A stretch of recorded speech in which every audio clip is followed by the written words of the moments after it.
نبی پاک صلی اللہ تعالیٰ علیہ وسلم نے جب پرانی امتوں کی عمریں دیکھی، نہ کسی کی 1000 سال ہوئی، کسی کی اس سے زیادہ ہوئی، تو اللہ کے محبوب علیہ السلام کے دل مبارک میں یہ خیال آیا کہ میری امت کی عمریں تو بڑی تھوڑی ہوں گی، تو کیسے اتنی لمبی نیکیاں کر سکیں گے؟ تو اللہ تعالیٰ نے پھر لیلۃ القدر عطا فرمائی۔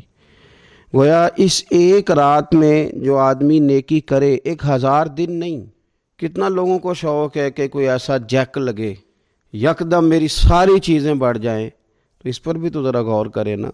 یہ ایک رات 1000 دن سے نہیں، 1000 مہینے سے افضل ہے۔ 1000 یکدم آپ کی نیکیوں کی عمر 1000 ماہ تک چلی جاتی ہے، کتنی بڑی فضیلت کی بات ہے۔ میرے رسول کریم صلی اللہ تعالیٰ علیہ وآلہ وسلم خاص توجہ دلاتے، اس رات کے حوالے سے خاص توجہ دلاتے۔ اور یہ رات کب ہوتی ہے؟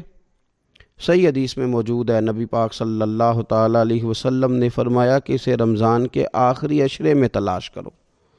گویا یہ جو 5 طاق راتیں ہیں نا، 21ویں، 23ویں، 25ویں، 27ویں، 29ویں، ان طاق راتوں میں اس رات کو تلاش کرو۔ اس رات اللہ کے فرشتے نازل ہوتے ہیں، آسمان دنیا پر، زمین پر فرشتے اترتے ہیں۔ حضرت جبریل امین علیہ السلام انہیں لے کر کے آتے ہیں، اور فرشتے کیا کرتے ہیں کہ جو بندہ اس رات اللہ کی یاد میں موجود ہو، جو بندہ اللہ تبارک و تعالیٰ کے ذکر میں موجود ہو، جو بندہ اس دن اللہ تبارک و تعالیٰ کی بارگاہ میں کسی بھی طور پر حاضر ہو، فرشتے اس کے لیے دعائے مغفرت بھی کرتے ہیں اور رب کی بارگاہ میں التجائے رحمت بھی کرتے ہیں۔ اور ایک روایت میں ہمیں یوں بھی ملتا ہے کہ فرشتے اسے مصافحہ بھی کرتے ہیں، ہاتھ بھی ملاتے ہیں۔ دیکھیے نا کتنی سعادت مندی ہے کہ انسان عبادت کر رہا ہو اور فرشتے اس کی زیارت کو آئیں۔ ہمارے صوفیاء فرماتے ہیں تو پکا پروگرام بنا لے عبادت کا، فرشتے کئی بار تیری زیارت کو آیا کریں گے۔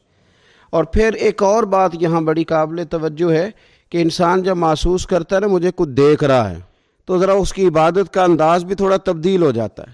تو اگر یہ ذہن ہو ہمارا کہ ہمیں فرشتے دیکھ رہے ہیں اور وہ والی مخلوق دیکھ رہی ہے جو ہماری ڈائری ڈائریکٹ لے جا کے ہمارے رب کی بارگاہ میں پیش کرے، تو پھر کچھ زیادہ ہی توجہ مسلمان کی ہونی چاہیے، زیادہ ہی انہماک ہونا چاہیے، وہ کھو جائے۔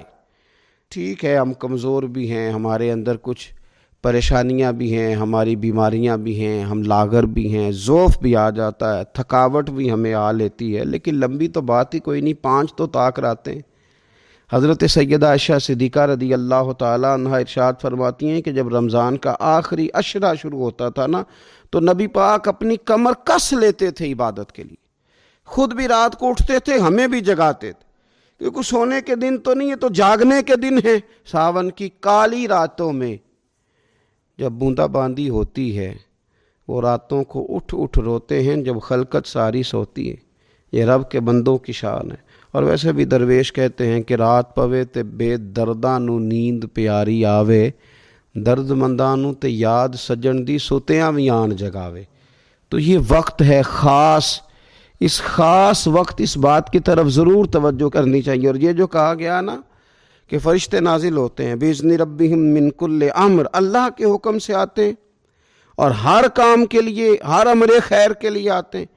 تو اس میں بھی ہمارے مفسرین نے لکھا ہے کہ وہ تمہارے لیے پورے سال کا فیصلہ کریں گے کہ تمہیں کیا دیا جائے گا، تم کیا حاصل کرو گے اللہ تبارک و تعالیٰ کی بارگاہ سے۔